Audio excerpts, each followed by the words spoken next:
since there's the new update coming out, obviously the DLC, where we can make our own characters, I thought I would take a minute to give, I guess, kind of a guide to how to make the Behemoth or Castle Crusher or style.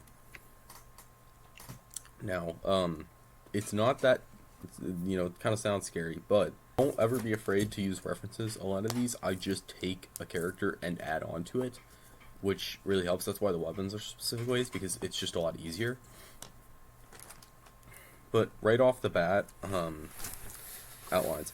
For shapes, the outline is always thicker than the inlines, and with like stuff like heads, since heads are a separate object from the body, and like shields and weapons, they get a thicker outline individually, and their inlines are like that. On these aren't perfect, but they follow that rule. For stuff like that, you always use references, and there, I was wrong. Or the technical pen. So, for that, 5, because on this, 5 pixels isn't actually 5 pixels, unlike the pixel brush. So then, you got like a line here. I'll just draw a square on this guy's head. Don't be afraid to use the line tool,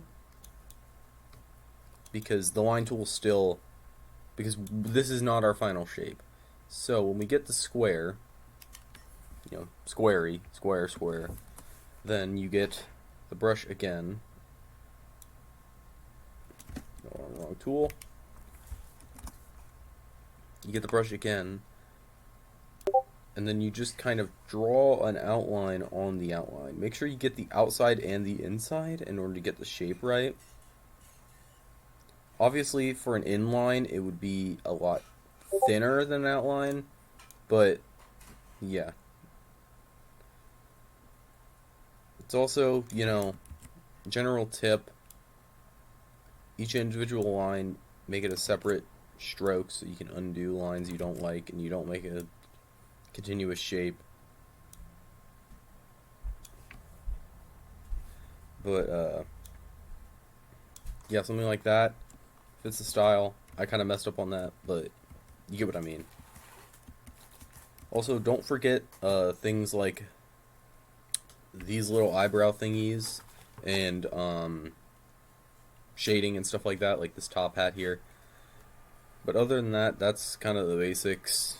Now, obviously, elephant in the room, this is not going to be the art style forever. And what about the new one? Well, the new one is basically the same. The only difference is some inlines that are very fine details, like creases and such, will be not black. They will be a lighter shade, or a darker shade of the character's main color. But other than that, things basically stay the same, except maybe eyes.